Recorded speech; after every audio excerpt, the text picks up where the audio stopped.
Good morning student. Nirmal TT की online classes में मैं अंजू भारद्वाज आपका हार्दिक अभिनंदन करती हूँ।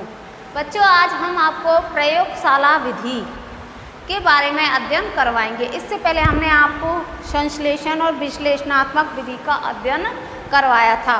संश्लेषणात्मक विधि किसे कहते हैं? जो विभाजित हुए टुकड़ों को एकत्रित करना, और विश्लेषण एक एक खंडों के माध्यम को उसको विश्लेषित करते जाना। विश्लेषण मनोवैज्ञानिक विधि है और संश्लेषण है वो अमनोवैज्ञानिक विधि है। संश्लेषण में क्या स्मृति केंद्रित होती है और वो क्या होती है, मानसिक स्तर को ऊंचा करती है, अर्थात तर्क शक्ति, मानसिक शक्ति, विचार शक्ति, निर्णय लेने में सहायक होती है। कौन सी? विश्लेषणात्मक विधि। इसके हमने आपको गुण, दोष, सिद्धांत, इन सारी चीज़ों का और तुलनात्मक अध्ययन भी करा चुके हैं। उसके बाद इसमें आएगी आपकी प्रयोगशाला विधि, जो आपको मैंने साइंस के में भी मेथड में भी पढ़ाया था। जो साइंस के मेथड में वो इसका बिल्कुल ऐसे ही हम इसका प्रयोग किस में करेंगे? मैथमेटिक्स में। पहले आपको एसएस का पढ़ाया, उसके बाद साइंस में पढ़ाया। अब साइंस में और मैथ में जहाँ तक सारी जो मेथड हैं आपके वो सिमिलर है। इसमें ह्यूरिस्टिक विधि है, वो भी खोज प्रवृत्ति के अनुसार करना। जिस प्रकार साइंस में करते हैं उसी प्रकार मैथमेटिक्स में भी ह्यूरिस्टिक विधि का प्रयोग किया जाता है। इसमें आपकी प्रोजेक्ट विधि है। प्रोजेक्टों के द्वारा आप मैथमेटिक्स को किस प्रकार से हल करते हो, जैसे साइंस में भी आपको प्रोजेक्ट मेथड के बारे में अध्ययन कराया गया था, वो मैथमेटिक्स में भी आपको पढ़ना पड़ेगा। उसके बाद इसमें आती है प्रयोगशाला विधि। प्रयोगशाला विधि क्या होती है? ये साइंस के हिसाब से तो हम आपको पहले पढ़ा चुके हैं। अब मैथमेटिक्स में इसका किस प्रकार से प्रयोग कर सकते हैं? तो प्रयोगशाला विधि अपने आप में एक क्रियात्मक विधि है, अर्थात कार्य करके सीखना। बालक स्वयं कार्य करके जो सीखता है वो प्रयोगशाला विधि, अर्थात प्रयोगों के द्वारा।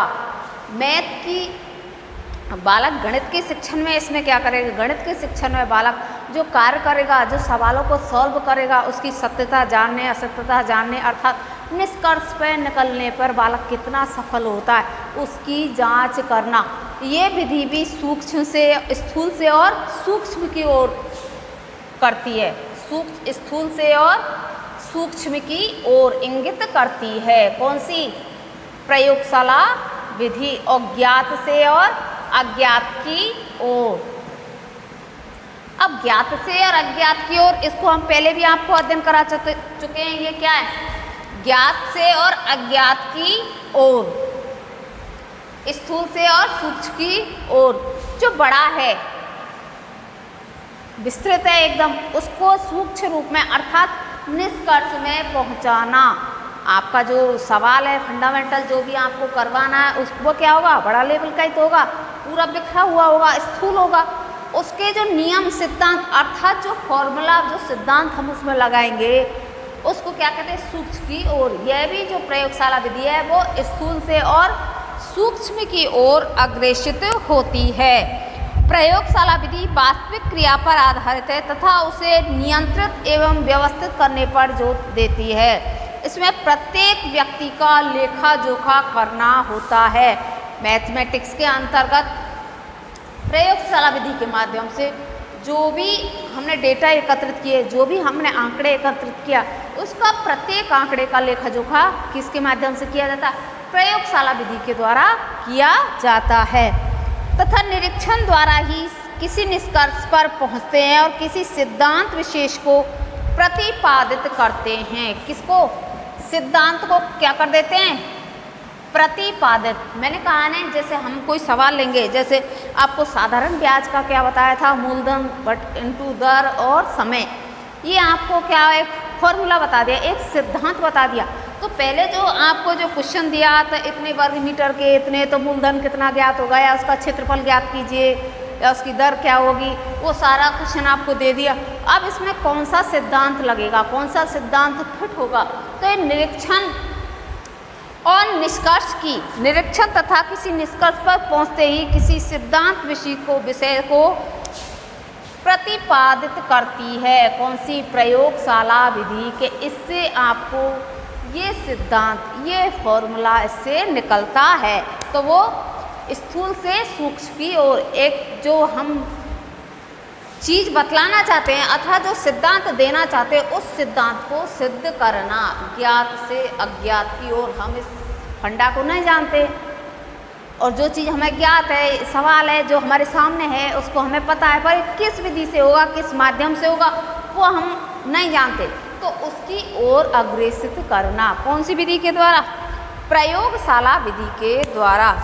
जिस प्रकार विज्ञान एवं तकनीकी विषयों का ज्ञान प्राप्त करने के लिए विद्यार्थी प्रयोगशाला में जाकर प्रयोग करता है, उसी प्रकार से गणित का अध्ययन करने के लिए भी विद्यार्थी प्रयोगशाला विधि का प्रयोग करता है। मैंने कहा है साइंस के मेथड में जो प्रयोग करते हैं, जो सिद्धांत करते हैं, विभिन्न विभिन्न प्रयोगों के द्वारा बालक अपने विषय को क्या करता है? समझता है। व्याख्यान विधि के द्वारा प्रयोग करते हुए समझाना, वो साइंस के अंतर्गत। उसी प्रकार से मैथमेटिक्स में भी, गणित के शिक्षण में भी प्रयोगशाला विधि का प्रयोग किया जाता है। हम कोई सिद्धांत अथवा नियम विद्यार्थी को बतलाना चाहते हैं, यह तो विद्यार्थियों को श्रेय नहीं हुआ, अतः हमारे लिए आवश्यक है नियम को समझने के लिए सत्य असत्य की जांच करना, खोज करना। वो किस प्रकार से आपने किया है, वो सही है या गलत है। तो ये क्या हुई? ये प्रयोगित हो प्रयोगशाला। हम बालक को कुछ क्वेश्चन दे देते, क्वेश्चन दे के अब आपको इसको कीजिए, क्या गलत है, इसकी कहाँ त्रुटि हुई है, कहाँ सत्य है, कहाँ असत्य है। उन सब की चीज़ों के लिए हम प्रयोगशाला विधि का अर्थात प्रयोग के द्वारा क्रिया करवाते हैं। इससे बालक के मस्तिष्क में सहज ही नियम को ग्रहण करने की प्रक्रिया होती है। इस प्रकार से गहन क्रिया, ज्ञान, नियम, सिद्धांत बालक के मस्तिष्क में स्थायी और स्पष्ट हो जाता है। स्थायी और स्पष्ट बालक क्या करेगा? तार्किक शक्ति का, मानसिक शक्ति का इसमें क्या होगा? विकास होगा। और बालक उसकी खोज करेगा, उस समस्या को जूझेगा, समस्याओं से निपटने के लिए बालक क्या करेगा? सिद्ध करेगा अपने सवाल को किस प्रकार से गलत है या सही है, उसकी जांच असत्य है या सही है। तो उसका जो मानसिक रूप से जो विवेक जागृत होगा वो स्थायी एवं स्पष्ट हो जाएगा। बालक जो कार्य करेगा वो उसके मानसिक पटल पर सत्यता को जांच करने के निष्कर्ष के रूप में स्थायी एवं स्पष्ट हो जाएगा। किसमें? प्रयोगशाला विधि के द्वारा। इस विधि में बालक प्रत्यक्ष प्रेक्षणों की सहायता लेता है, जिससे निरीक्षण शक्ति बढ़ती है, उसकी दृष्टि भी पैनी होती है। इस प्रकार प्रयोगशाला विधि भी अध्यापक को अत्यंत उपयोगी सिद्ध होती है। कोई भी हम बालक को हल करने के लिए कोई सवाल देते, कुछ क्वेश्चन देते, तो उसको सिद्ध करवाते, प्रयोग कीजिए, सिद्ध कीजिए। तो बालक उसकी कहाँ गलती है, किस प्रकार मुझे हल करना है, तो बालक इसमें मानसिक शक्ति का विकास होगा, तर्क करेगा बालक, विचार करेगा बालक, फिर बालक उसमें क्या करेगा? निष्कर्ष पर पहुंच जाएगा। तो जब बालक निष्कर्ष पर पहुंच जाएगा तो बालक का मस्तिष्क जो ज्ञान है वो क्या हो जाएगा? स्थायी होगा, और बालक को मैथ के लिए, पढ़ने के लिए रुचि जागृत होगी। बालक इसको पढ़ने में रुचि जागृत करेंगे। कौन सी विधि में? प्रयोगशाला विधि के द्वारा। संख्या रेखा द्वारा विभिन्न नियमों की पुष्टि एवं रेखा गणित के सूत्र और प्रमेय प्रयोगशाला विधि द्वारा बालक स्वयं स्थापित करे तो निश्चय ही समझने में बालकों को आसानी में प्रयोग आ सकता है। रेखा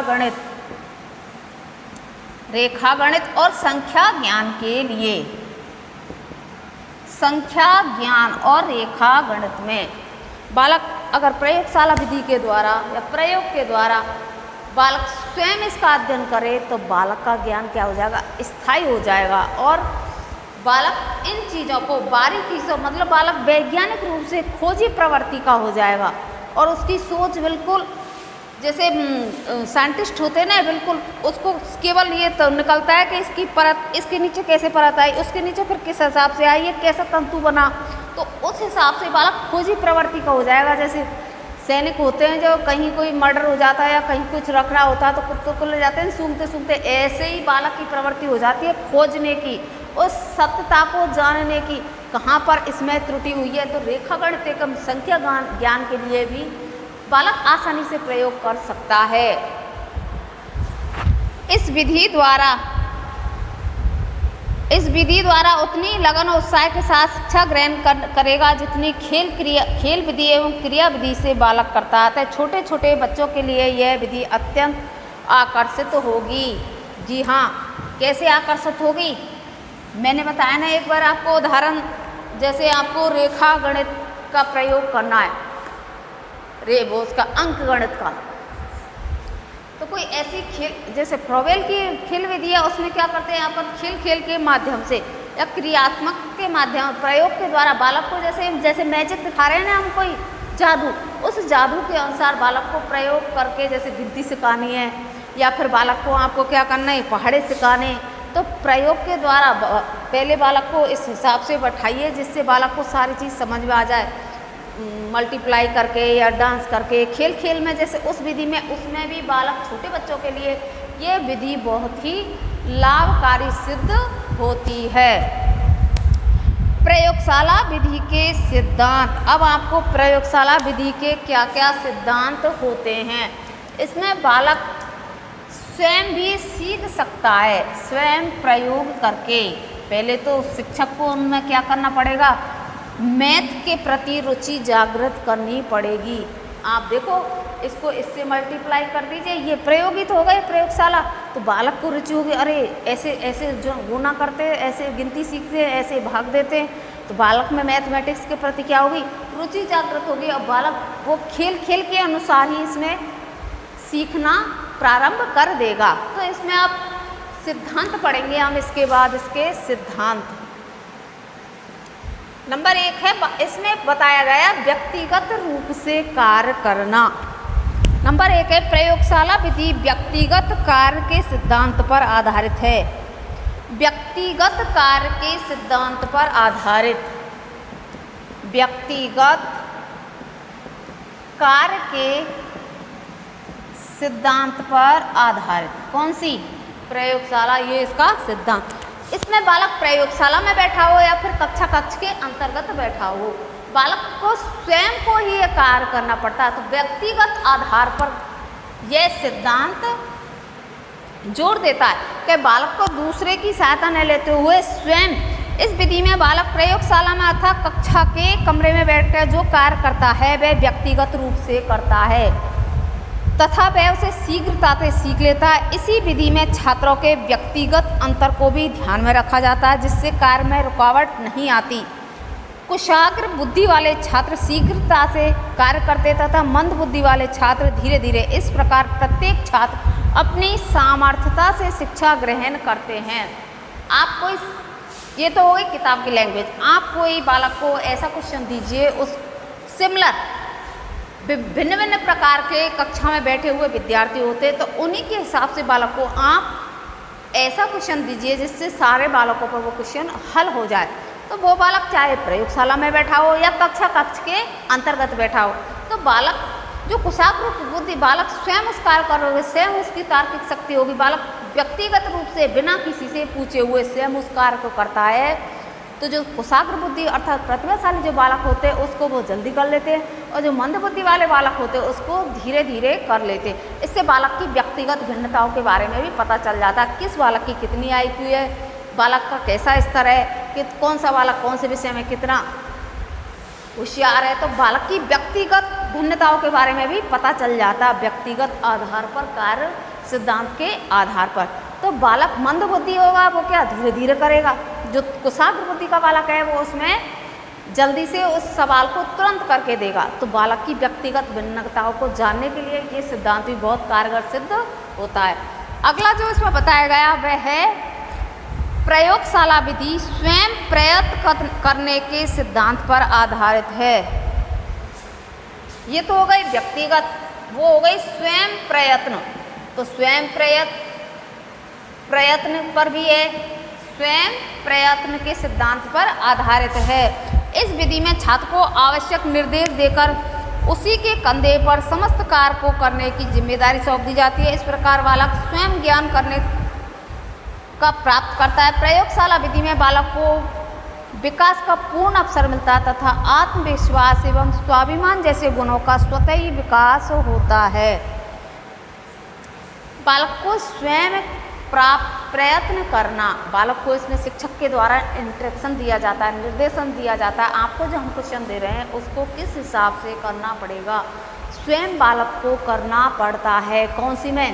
स्वयं सिद्धांत के आधारित में बालक को स्वयं ज्ञान का प्रयत्न करना पड़ता है। प्रयोगशाला विधि में बालक के विकास का पूर्ण अवसर व आत्मविश्वास व आत्माभिमान। बालक जब स्वयं करेगा तो बालक में क्या?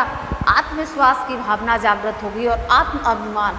बालक जब स्वयं कर लेगा तो बालक में आत्मविश्वास होगा, आत्मविश्वास होगा तो मैथमेटिक्स के प्रति उसकी क्या होगी?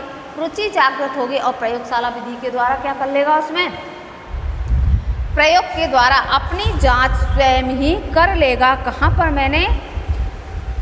मैंने सिद्ध किया, कहाँ पर मेरे से गलती हुई है। अगला जो इसका पॉइंट है वो है प्रयोगशाला विधि बालक को जीवन में निश्चित दृष्टिकोण बना लेने तथा उसे अपनाने में लायक बनाती है। जब बालक कोई प्रयोग करता है तो वह समस्त संभावनाओं पर विचार करता है, सत्य का चयन करता है।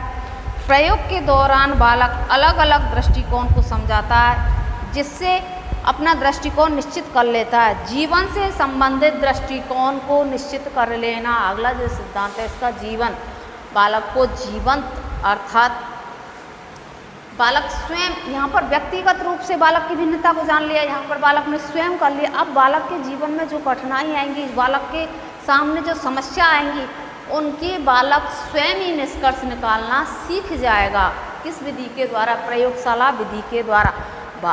मानसिक तर्क शक्ति के द्वारा विचार विमर्श करके, बाद विचार विनिमय करके और निष्कर्षों तक पहुंचना। जो जीवंत जो उदाहरण है, जीवन में आने वाली जो समस्या, उन समस्याओं से निजात पाने का बालक में दृष्टिकोण विकसित हो जाता है। बालक इसमें स्वयं परिपक्व हो जाता है, स्वयं कार्य करने के लिए परिपक्व हो जाना।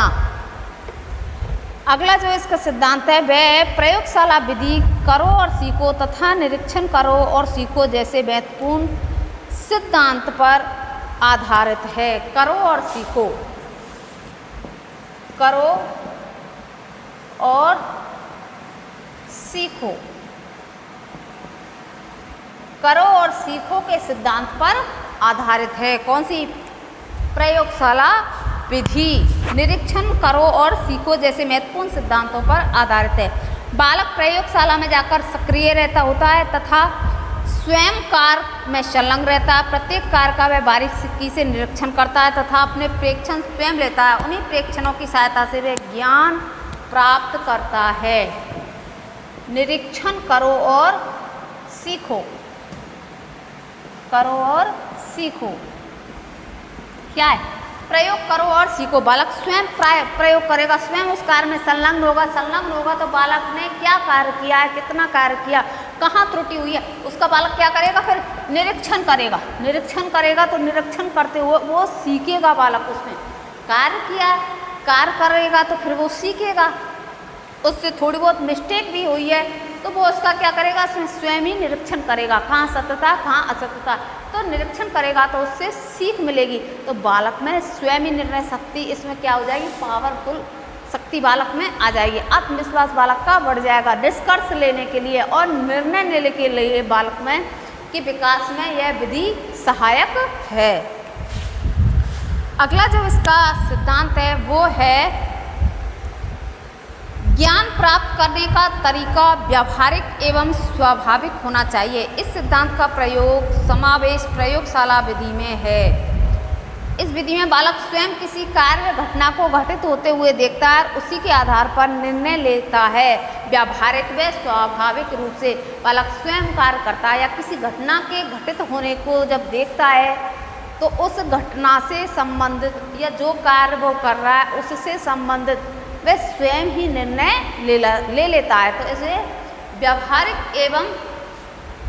व्यावहारिक रूप से इसमें बालक स्वाभाविक रूप से एवं व्यावहारिक रूप से घटना को देखते हुए उसी के आधार पर निर्णय ले लेना। स्वाभाविक और व्यावहारिक रूप से। व्यवहार के रूप में तो वो अपनाएगा जो चीज़ वो उसके सामने घटित हो रही है या जो घटना हो रही है, जो वो सवाल को कर रहा है, उसका निरीक्षण के द्वारा फिर उसको स्वयं निर्णय ले लेना।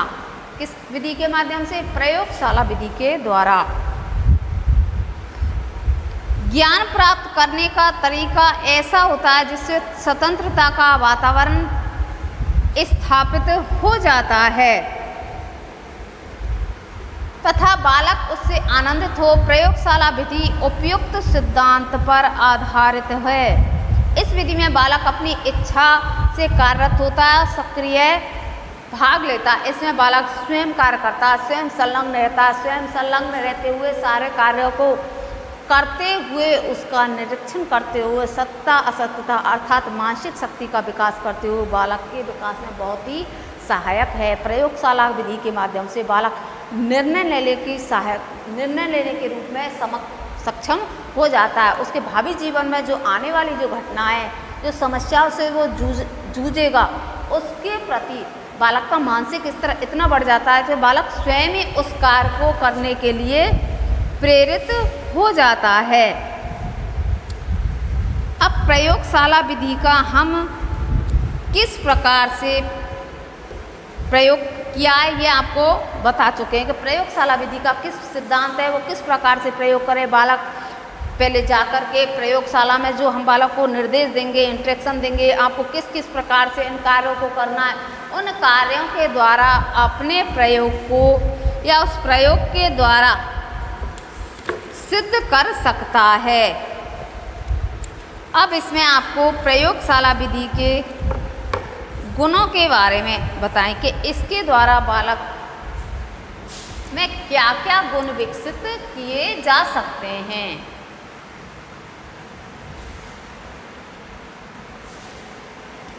गुण नंबर 1 जो गुण है वो है प्रयोगशाला विधि एक मनोवैज्ञानिक विधि है जिसमें बच्चे को केंद्र मानकर शिक्षा दी जाती है। ये कैसी है? मनोवैज्ञानिक विधि। अब मनोवैज्ञानिक जो विधि है तो बच्चे को केंद्र किया जाता है, बच्चे को केंद्र मानकर इस विधि का प्रयोग किया जाता है। मनोवैज्ञानिक जहाँ होगा तो शिक्षा कैसी होगी? बाल केंद्रित शिक्षा। बालक की रुचि, अभिवृत्ति और इसको देखते हुए बालक को शिक्षा देना, उनकी आयु, उनकी IQ, उस सारे स्तरों को मापते हुए बालक को शिक्षा देना, ये इसका पहला गुण हो जाएगा। इसमें बालक की सृजनात्मक अभिरुचि को ध्यान में रखकर इस विधि में बालक के स्वयं प्रयोग करने का ज्ञान पर विशेष बल दिया जाता है। इससे बालक की रुचियों, स्वाभाविक प्रवृत्तियों का बल मिलता है और रुचि में अध्ययन करना सीख जाएगा। मैंने एक ही सेंटेंस में बता दी, इसमें बालक की रुचियों के आधार पर जब मनोवैज्ञानिक जुड़ गया तो बाल केंद्रित शिक्षा हो जाएगी। बालक की सारी अभिवृत्तियों अर्थात अभिरुचियों को देखते हुए बालक को शिक्षा प्रदान करना अर्थात बालक को स्वयं कार्य करने के लिए प्रेरित किया जाता है। ये इसका पहला गुण है। अगला जो गुण है वो है यह विधि एक वैज्ञानिक विधि है। सभी क्रियाएं यथार्थ होती हैं, अपने आप में पूर्ण नियोजित करती है। इस विधि में अध्ययनरत बालक एक वैज्ञानिक की तरह सोचता है, मनन करता है, समस्या का हल करता है। मैंने कहा है इसमें बालक खोजी प्रवृत्ति का हो जाता है। जो ह्यूरिस्टिक विधि में जो कार्य करता है वही विधि इसमें करता है। तो बालक इसमें खोजी प्रवृत्ति का होगा तो बालक चिंतन करेगा, मनन करेगा, सोचेगा मुझे इस कार्य को किस प्रकार से संपादित करना है। तो ये मनोवैज्ञानिक साहब वैज्ञानिक की तरह खोज की प्रवृत्ति आना, ये भी इसका क्या है? महत्वपूर्ण गुण होगा। खोजी प्रवृत्ति और मनन करना, चिंतन करना और फिर निष्कर्ष निकालना, निर्णय देना, वो सारे इसके गुणों के अंतर्गत आ जाएगी। क्योंकि बालक स्वयं कार्य करता है तो बालक इस पर स्वयं ही निर्णय लेने की क्षमता रख पाता है। यह इस प्रकार विधि अनुसंधान अन्वेषण को प्रोत्साहित करती है। बालक में नवीन तथ्यों को खोजने में संलग्न होता है, नियम सिद्धांतों को प्रत्यक्ष अनुभव करना एवं सीख जाता है किस नियम से, किस फंडामेंटल से इन चीज़ों का निर्माण होता है। बालक परत दर परत जो नवीन जो तथ्य, जो आंकड़े उसको एकत्रित करने हैं वो वैज्ञानिक दृष्टिकोण से खोजी प्रवृत्ति के सारी चीज़ों को खोज करने के लिए तत्पर रहता है। वैज्ञानिक विधि के अनुसार ये मनोवैज्ञानिक विधि के रूप में भी कार्य करती है। अगला जो इसका गुण है वो है इस विधि से प्राप्त ज्ञान स्थिर व स्पष्ट होता है। इस विधि को काम में लेते समय बालक अपनी इंद्रियों का प्रयोग कर ज्ञान प्राप्त करने की क्रिया में भागीदार बनता है। ज्ञान क्या होता है? स्थिर। ज्ञान स्थिर होता है। कैसे? जब बालक कोई कार्य करेगा, इसमें बालक स्वयं कार्य कर रहा है तो बालक क्या होगा? सक्रिय होगा। सक्रिय जो ज्ञान होगा, एकाग्रचित्ता से किया हुआ कार्य हमेशा स्थिर ज्ञान कहलाता है।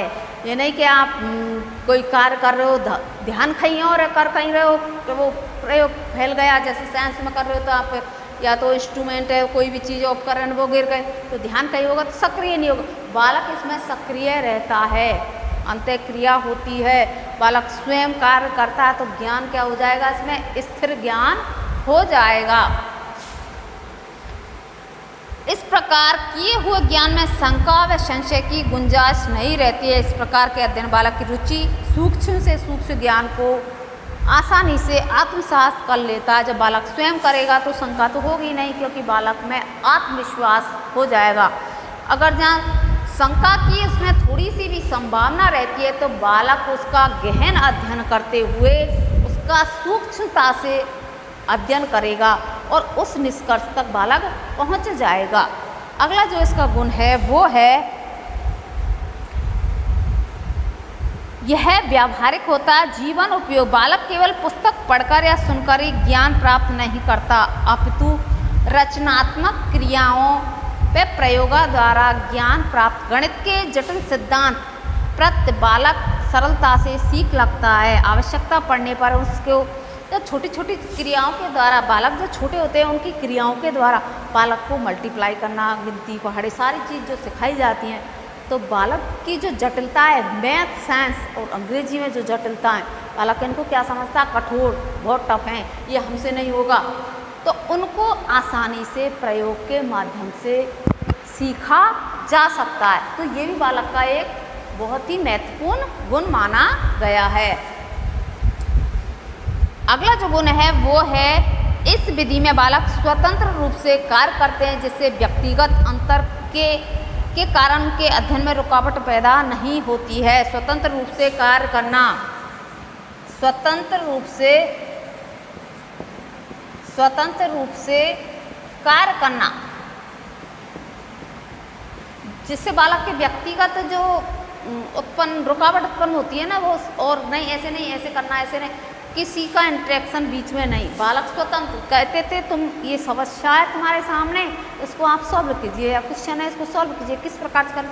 तो बालक में स्वयं निर्णय लेने का, तर्क शक्ति, मानसिक शक्ति का बालक जब प्रयोग करेगा स्वतंत्र रूप से तो बालक के ऊपर सारी जिम्मेदारी आ जाती है कि मुझे इस कार्य को किस प्रकार से संपन्न कराना है। तीव्र बुद्धि वाले बालक अपने कार्य को शीघ्रता से कर लेते हैं और मंद बुद्धि बालक, ये इसमें बालकों को धीरे धीरे करना पड़ता है, अर्थात रुकना नहीं पड़ता है। इसी प्रकार मंद बुद्धि बालक धीरे धीरे उस कार्य को करते हैं। जो प्रतिभाशाली तीव्र बुद्धि वाले बालक होते हैं, इस कार्य को, जो कार्य उनको सौंपा जाता है उसको तुरंत कर लेते हैं। और जो मंद बुद्धि वाले बालक है, करते तो वो भी हैं, क्योंकि बालक को सारे बालक कक्ष के अंतर्गत हैं, तो उसकी विभिन्नताओं को देखते हुए, उनके IQ लेवल को देखते हुए बालक को ऐसा सवाल देते हैं जो सारे बालक कर लें। जो कुशाग्र बुद्धि के बालक होते हैं वो बालक उसको तुरंत कर लेते हैं। जो मंद बुद्धि के बालक होते हैं वो बालक उन कार्यों को करने में थोड़ा असक्षम महसूस करते हैं, तो वो उन कार्य को करते तो वो भी हैं पर धीरे धीरे कर पाते हैं। अगला जो इसका गुण है वो है इस विधि का यह भी लाभ है कि अध्यापक प्रत्येक छात्र को व्यक्तिगत संपर्क रखकर प्रत्येक छात्र पर व्यक्तिगत ध्यान दे सकता है।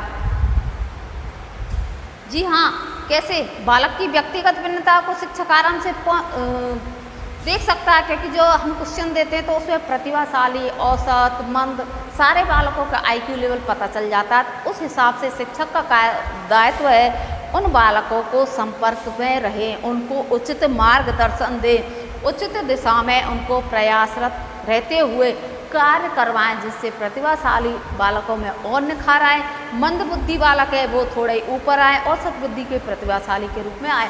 तो इसमें शिक्षक और छात्र के बीच जो गैप अंतःक्रिया होती है उसमें स्नेहवत कार्य करने के लिए प्रेरित करता है। ये भी इसका एक बहुत ही अच्छा गुण है। इसमें शिक्षक और छात्र के मध्य पारस्परिक दृढ़ता आती है और बालकों की जो कमियां हैं, जो कठिनाइयां हो रही हैं, बालक शिक्षक उसमें क्या करेगा, मार्गदर्शक के रूप में ही तो कार्य करवाते हैं।